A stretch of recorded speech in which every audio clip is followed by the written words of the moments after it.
Hello, everyone. This is JVL here with my best friend at the Bulwark, Tim Miller. And this morning, the Secretary of these United States' Treasury sat down, Mr. Scott Bessent, with Bessent,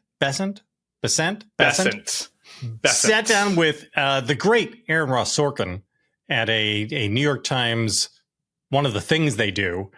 And boy, it was something.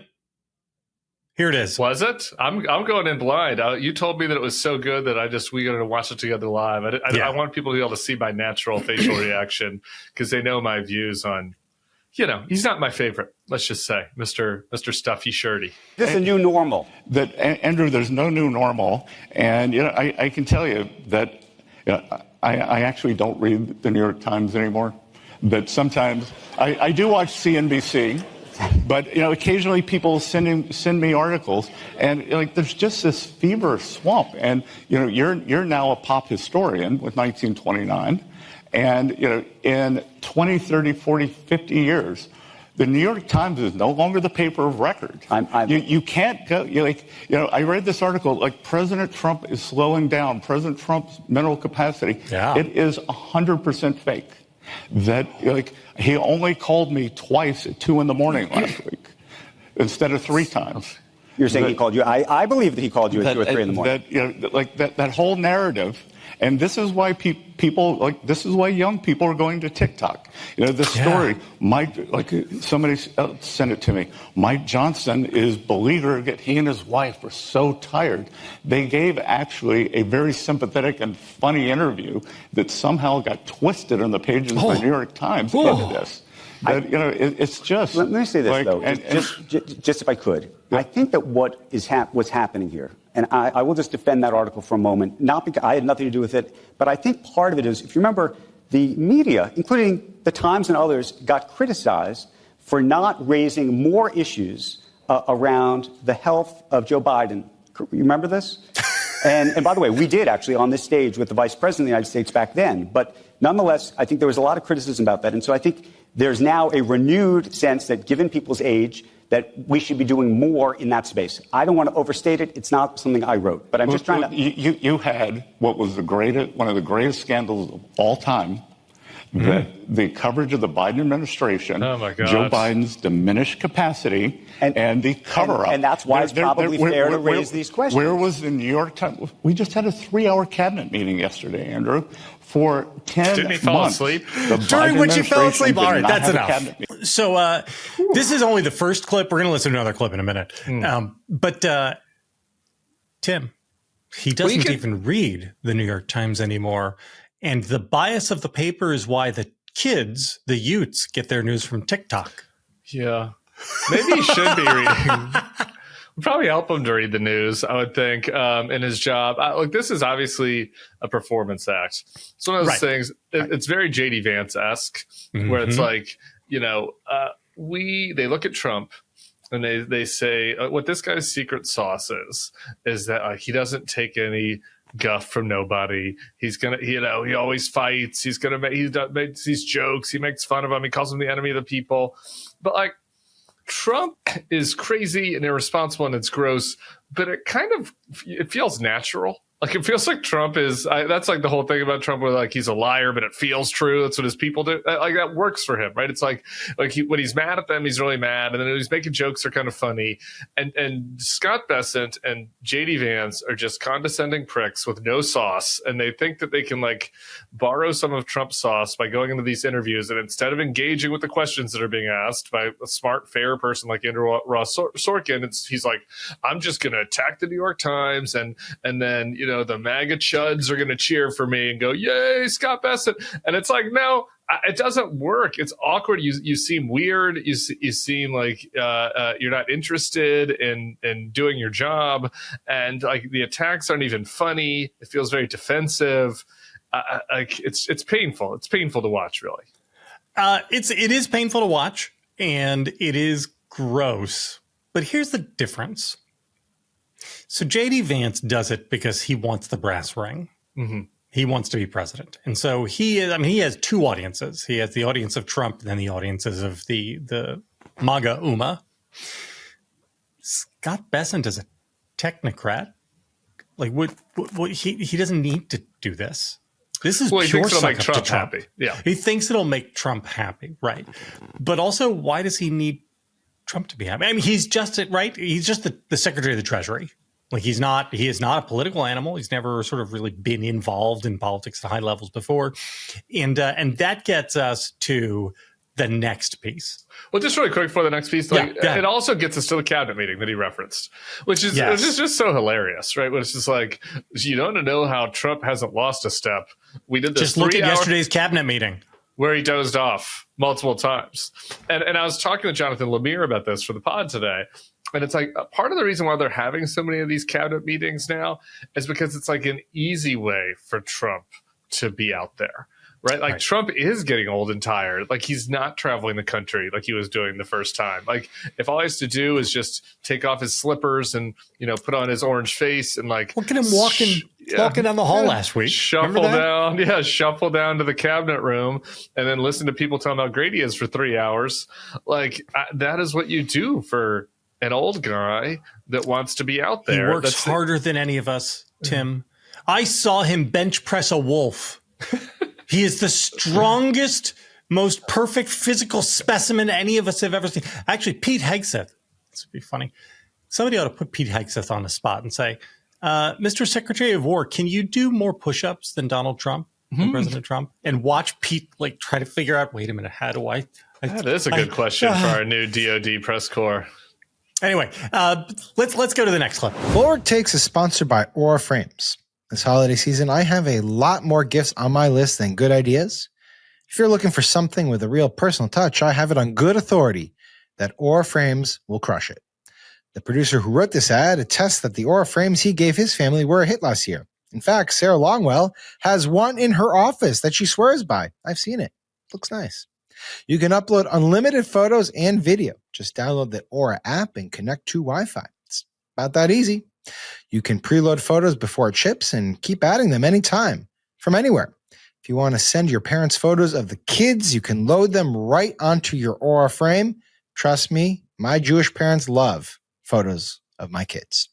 Each frame comes in a premium gift box with no price tag. You can even add a personalized message for your recipient before the frame arrives. For a limited time, save on the perfect gift by visiting auraframes.com to get $35 off Aura's best-selling Carver matte frames, named #1 by Wirecutter. Use promo code BulwarkTakes at checkout. That's AURA frames.com, promo code BulwarkTakes. This deal is exclusive to listeners and frames sell out very fast. So order yours now to get it in time for the holidays. Support the show by mentioning us at checkout. Terms and conditions apply. You've been talking about is that the regional presidents you think actually are not as independent unto themselves that you want. Well, no. I think when I was on Squawk Box last week, Becky said, "Well, Susan Collins at the Boston Fed says this," and that her people in her district are having an affordability problem. I should have said, well, she's in a red state. Affordability is worse. In a blue state, affordability is worse than a blue state. We can debate that, but keep going. No, there's no debate. The number 50 basis points higher inflation, the 10 highest, the inflation rates, they are in blue cities. But Just so you know, because I went to look at this. This is the Joint Economic Committee, since 2021. The highest inflation of the past 4 years has been in red states, especially Florida. I'm talking about current. Current. Not over the past 4 years. Right. Today. Okay. Like I would today think versus 4 years yesterday. would be a reasonable trend line to look at. Today it is 50 basis points higher. So anyway, and look, the people are voting with their feet. I have the American people on my side. So that New York, Illinois. Yeah, Scott, the American people are on your side. Before we get to the substance, because I want to hear your take on the substance of this, JVL, you follow this stuff a little closer than me. I want to be a figure skating judge for a second. The way he sits, like it's just Like, sit up in your fucking chair if you're going to do an interview. He's just like, he's such a prissy, condescending prick. He's so unappealing. Anyway, he's also wrong. And you would think that if you're going to be condescending, you should at least be articulate when you're talking down to your counterparty. And his response, which is like, no. So for the last 10 hours, right. The inflation rates have been high. Here's the problem, and this is why I get a little bit upset about this. There are positions in the federal government where you can have absolute hacks, total political hacks, who everybody knows lies all the time, and nobody trusts them, and it's basically okay. Not like the Commerce Department. Commerce, if the Secretary of the Interior is like that, so be it. There are supposed to be like probably four cabinet positions where the public needs to be able to trust the secretaries in case there's a crisis. And of those, the most important is probably Treasury. Because if you wind up in a financial crisis and things are going to hell, like we had in 2008. If Hank Paulson had been this guy and he had come out and tried to reassure markets and said, okay, we understand that Bear Stearns collapsed and we allowed Bear Stearns to go down, but we are rescuing Lehman Brothers and we are laying down a marker that we will also rescue anybody else who needs it. And we're going to stop this contagion now. Right? Markets need to be able to trust the things they say. And to have the Treasury Secretary, like we can get everything is fine having this absolute moron as Secretary of the Treasury, so long as there's no crisis. But if you wind up in a crisis where, the president, the Secretary of Treasury, and the chairman of the Fed, what they say and their standing within the financial community is incredibly important because people need to be able to trust their representations. And Bessent, nobody can trust a word he says. He's like the biggest, worst political. It's like he's some backbench Republican congressman from fucking Oklahoma or something. Yeah, or like he's working for some dumb think tank, right-wing think tank. This job is to spin for the administration, right? And if there's a crisis, you do think you'd want the Secretary of Treasury to be like reading the news. That's the other thing where like the joke it doesn't really work. It's like I don't read the fake news. I'm like I'm a Secretary of Treasury during the next financial crisis will only be getting his news from Matt Gaetz at OAN. It's like, well, it's not really what we're Fox Business. Maybe I'll turn over to Fox Business, see what they're saying. Yeah, man. He's been trotting this little thing out for a little bit. This whole like the inflation is worse in red states. I'm going to trust Andrew Ross Sorkin's data on this. He's a database journalist. But even if he was right, even if you look at the 10-week inflation status and it's been really bad in blue states by 50 basis points, it's like, A, regular people don't know what a basis point is. And B, they have like real bills. Okay, so if inflation is going up in their state, 0.5% more than in another state, it is not a solve to their problem to do the most expensive thing that a working class family can do, which is move. At least it's worse for somebody in Manhattan, right?